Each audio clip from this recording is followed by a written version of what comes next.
నందమూరి బాలకృష్ణ, గోపీచంద్ మలినేని కాంబినేషన్లో వస్తున్న crazy project NBK 111 shooting శరవేగంగా జరుగుతోంది. 1960ల నాటి ముంబై నేపథ్యంతో సాగే పీరియాడిక్ యాక్షన్ డ్రామాగా ఈ సినిమా రూపొందుతోంది. అయితే స్క్రిప్ట్ మార్పుల కారణంగా ఈ సినిమా నుంచి నయనతార తప్పుకోగా ఆమె స్థానంలో కాజల్ అగర్వాల్ను ఎంపిక చేసినట్లు సమాచారం. భగవంత్ కేసరి హిట్ తర్వాత బాలయ్య, కాజల్ జోడీ మళ్లీ జతకట్టడం విశేషం. బాలయ్య తన తదుపరి చిత్రాన్ని వివేక్ ఆత్రేయతో కురుక్షేత్రం అనే టైటిల్తో చేయబోతున్నారు. నందమూరి బాలకృష్ణ ప్రస్తుతం తన కెరీర్లో గోల్డెన్ ఫేజ్ని అనుభవిస్తున్నారు. అఖండ, వీరసింహారెడ్డి, భగవంత్ కేసరి, డాకు మహారాజ్, అఖండ 2 ఇలా వరుస విజయాలతో ఆయన తన స్టార్డమ్ని మరింత పెంచుకుంటూ పోతున్నారు. ఈ వయసులో కూడా యంగ్ హీరోలతో పోటీగా వరుస సినిమాలను లైన్లో పెడుతున్నారు. ఈ నేపథ్యంలోనే వీరసింహారెడ్డి వంటి బ్లాక్ బస్టర్ అందించిన మాస్ డైరెక్టర్ గోపీచంద్ మలినేనితో ఆయన మళ్లీ జతకట్టడం హాట్ టాపిక్గా మారింది. బాలకృష్ణ, గోపీచంద్ మలినేని కాంబినేషన్లో రాబోతున్న ఈ సినిమాకు తాత్కాలికంగా ఎన్బీకే 111 అని పేరు పెట్టారు. ఇది ఒక పీరియాడిక్ బ్యాక్ డ్రాప్ యాక్షన్ ఎంటర్టైనర్గా తెరకెక్కుతోంది. 1960 నుండి 70ల నాటి ముంబై నేపథ్యంతో పాటు చారిత్రక అంశాలు మేళవించిన పవర్ ఫుల్ స్క్రిప్ట్ను దర్శకుడు సిద్ధం చేశారు.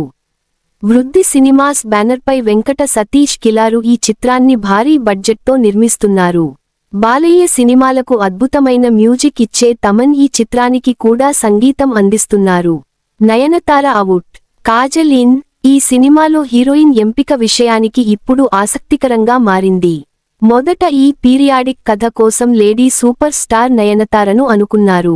అయితే స్క్రిప్ట్లో జరిగిన కొన్ని మార్పులు, కాల్ షీట్స్ సమస్యల కారణంగా ఆమె ఈ ప్రాజెక్ట్ నుంచి తప్పుకున్నట్లు వార్తలు వినిపిస్తున్నాయి. నయనతార తప్పుకోవడంతో ఆ స్థానంలో కాజల్ అగర్వాల్ పేరును పరిశీలిస్తున్నారు. బాలయ్య, కాజల్ కాంబినేషన్లో గతంలో వచ్చిన భగవంత్ కేసరి బాక్సాఫీస్ వద్ద సెన్సేషన్ క్రియేట్ చేసింది. అనిల్ రావిపూడి దర్శకత్వంలో వచ్చిన ఆ సినిమాలో వీరిద్దరి మధ్య కెమిస్ట్రీ ప్రేక్షకులను బాగా అలరించింది. ఆ సెంటిమెంట్తోనే గోపీచంద్ మలినేని కూడా కాజల్ను సంప్రదించారని ఆమె కూడా గ్రీన్ సిగ్నల్ ఇచ్చినట్లు సమాచారం. దీనిపై త్వరలోనే అధికారిక ప్రకటన వచ్చే అవకాశం ఉంది. ప్రస్తుతం ఈ సినిమా షూటింగ్ శరవేగంగా జరుగుతోంది. ఇప్పటికే మొదటి షెడ్యూల్ పూర్తి చేసుకున్న చిత్ర బృందం తాజాగా రెండో షెడ్యూల్ ప్రారంభించింది. ముంబై సెట్టింగ్స్ మధ్య హై వోల్టేజ్ యాక్షన్ సన్నివేశాలను చిత్రీకరిస్తున్నారు. మేకింగ్ విషయంలో ఎక్కడా తగ్గకుండా అత్యున్నత సాంకేతిక విలువలతో ఈ సినిమాను తెరకెక్కిస్తున్నారు. నందమూరి అభిమానులు ఎంతో ఆసక్తిగా ఎదురుచూస్తున్న ఈ చిత్రాన్ని 2026 ప్రథమార్ధంలో విడుదల చేసేందుకు మేకర్స్ ప్లాన్ చేస్తున్నారు. ఈ సినిమా తర్వాత బాలయ్య, యంగ్ డైరెక్టర్ వివేక్ ఆత్రేయ దర్శకత్వంలో కురుక్షేత్రం అనే సినిమాలో నటించబోతున్నారు.